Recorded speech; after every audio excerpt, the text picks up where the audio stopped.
Baik, selamat siang untuk kita semua. Perkenalkan, nama saya Aris Maukaba, NPM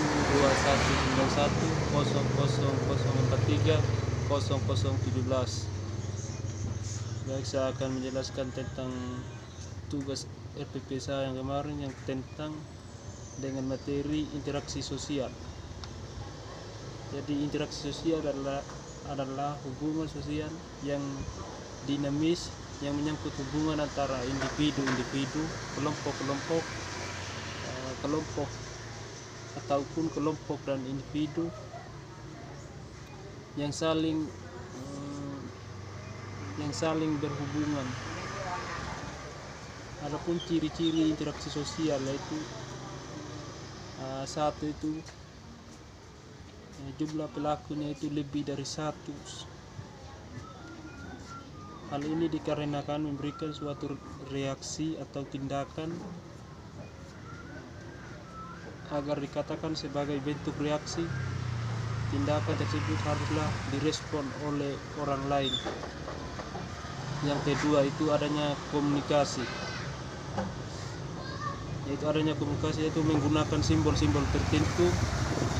Simbol yang paling umum digunakan untuk berkomunikasi adalah bahasa. Satu hal yang perlu diperhatikan adalah simbol yang disampaikan haruslah dipahami oleh pihak yang berkomunikasi agar komunikasi tersebut berjalan dengan lancar. Yang ketiga itu dalam interaksi sosial juga ada dimensi waktu, yaitu masa lalu, masa kini, dan masa depan. Yang keempat itu adanya tujuan.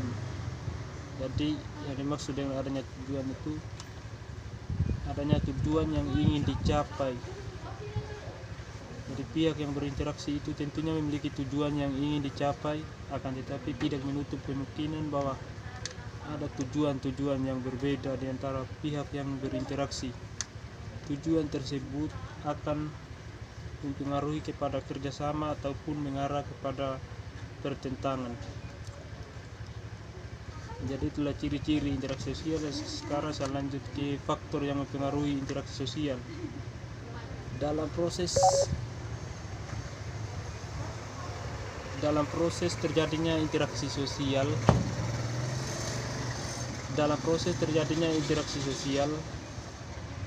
ada beberapa faktor yang mempengaruhi interaksi sosial, antara lain yaitu satu, imitasi. Imitasi adalah tindakan seseorang meniru orang lain. Hal yang ditiru beragam bentuknya, misalnya gaya berpakaian, gaya berbicara, bahasa, dan sebagainya. Contoh bentuk imitasi adalah ketika anak-anak meniru bahasa gaul seperti siap.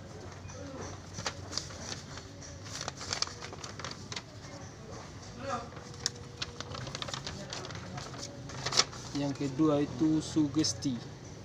Sugesti adalah semacam pandangan, sikap, atau pendapat yang diberikan oleh seseorang dan diterima oleh pihak lain. Contoh dari sugesti adalah ketika seseorang membeli produk kecantikan, setelah terpengaruh oleh pandangan iklan televisi yang mengatakan jika membeli produk tersebut wajah konsumen akan lebih bening dan cerah. Yang ketiga itu identifikasi. Identifikasi adalah kecenderungan seseorang untuk menjadi sama dengan orang lain. Hal ini lebih mendalam dari imitasi. Contoh identifikasi adalah seorang yang rela menghabiskan banyak uang untuk operasi plastik agar tubuh dan wajahnya menyerupai Barbie atau artis idolanya. Yang keempat itu simpati. Simpati adalah keadaan di mana orang merasa tertarik dengan pihak lain. Orang yang memiliki simpati akan lebih mudah merasakan perasaan yang sedang dialami oleh pihak lain. Misalnya, ketika bencana alam terjadi, seseorang merasakan kesedihan dari para korban bencana, sekalipun orang tersebut tidak mengalami bencana secara langsung. Mungkin itulah penjelasan saya mengenai interaksi sosial. Atas perhatiannya saya ucapkan terima kasih.